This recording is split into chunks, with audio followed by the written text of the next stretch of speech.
In my last video, I covered the weekly challenge that had you searching between a pool, a windmill, and an umbrella. If you missed that one, I'll put the links in the description as well as the outro. Now in this video, I'll be covering another weekly challenge that has you dancing in different forbidden locations. I found a total of 13 of these no dance zones, but you only need to dance at 5 of them in order to complete the challenge, and your reward for this is 5 battle stars. Now I need to mention that you can't leave the game for this to count. You have to either win the match or die trying. Leaving forfeits any challenges that you've attempted. You also don't need to complete the dance all the way. As long as you start it, it still counts. So if you find one of these no dance signs and start to dance but then get killed right away, it'll still register. Now let's take a peek at all 13 locations. And by the way, if you find one that I missed, please leave it in the comments so others can scope it out. Now this first spot I mentioned in my last video, and it's at the motel. If you go by the pool area, which is on the south side of the motel, it's directly in front of it. Simply walk up to the sign, strike a pose, and you'll be good to go. This next one took me forever to find. It's located in the prison, which is just northwest of Moisty Mire. Once you're in the prison area itself, you need to find the basketball court, which is outside the cell blocks.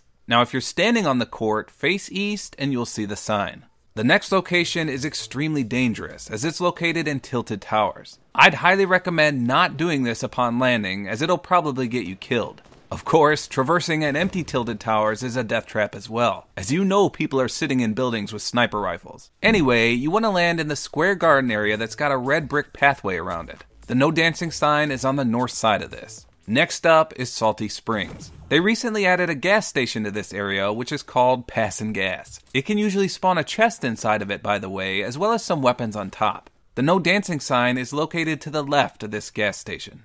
The next area is in Retail Row. Now there's 2 sets of blacktop buildings in this area, but the ones you want to land near are the northern ones. To the left of these buildings is where the no dance sign will be. I usually land at the taco building to make sure I get a gun just in case anyone is lurking nearby. The next sign is found in Fatal Fields at the southern part of the area. There's a little pier that overlooks a body of water, and right in front of it is the no dance sign. You can also use the 2 silos for reference, as it's located just south of those. Our next location is Greasy Grove. Now just a warning here, one of the harder challenges this week is eliminating enemies in this area, so there's likely going to be a lot of people. If you know where the burger place is in Greasy Grove, then the no dancing sign is just to the south of it. It's in between the Blue House and the burger building. The next one is at Flush Factory. Now I knew there was one in this location, but I wasn't exactly sure where. I landed here and searched the entire factory itself, thinking it was inside somewhere, but I just couldn't find it. Then I looked outside all around the factory, but I still couldn't locate it. Little did I know that it was sticking out like a sore thumb. It's at the entrance to the factory on the north side. It's in front of the giant toilet statue. As soon as I saw that, I slapped myself on the forehead. Find the big toilet and dance away. The next spot is an unnamed location on the map north of Retail Row. I think people call this the crate yard, but it's the area with tons of those steel crates in it. It's on the southeast side outside of the actual crate yard itself. If you're facing north, you should find it. The next location is at the llama structure, which is at the top northwest part of the map. If the bus takes the route directly over this, you'll be in for a rude awakening, as there's going to be tons of people landing here. I'd recommend dropping into the llama itself to find a gun first. When I landed here, I left the llama to see a dance party taking place. I thought I was going to walk out of here with at least 5 kills, but I biffed it hard and didn't realize one of these scallywags had a pistol, so talk about a disappointment.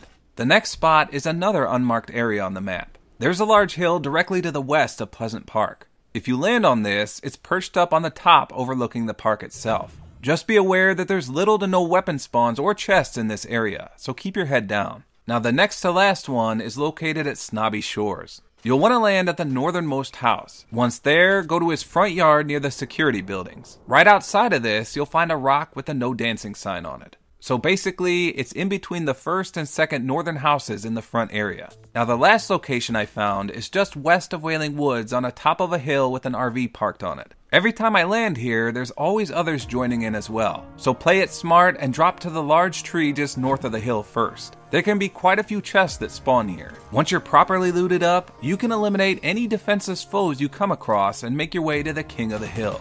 And that, as they say, is that. Those were all the no dancing locations I could find. Simply go to 5 of these signs and dance your life away to complete the challenge. Just be aware of any enemies waiting nearby that'll be trying to get an easy shot on you. And if you're lucky, sometimes you can catch others in the act as well.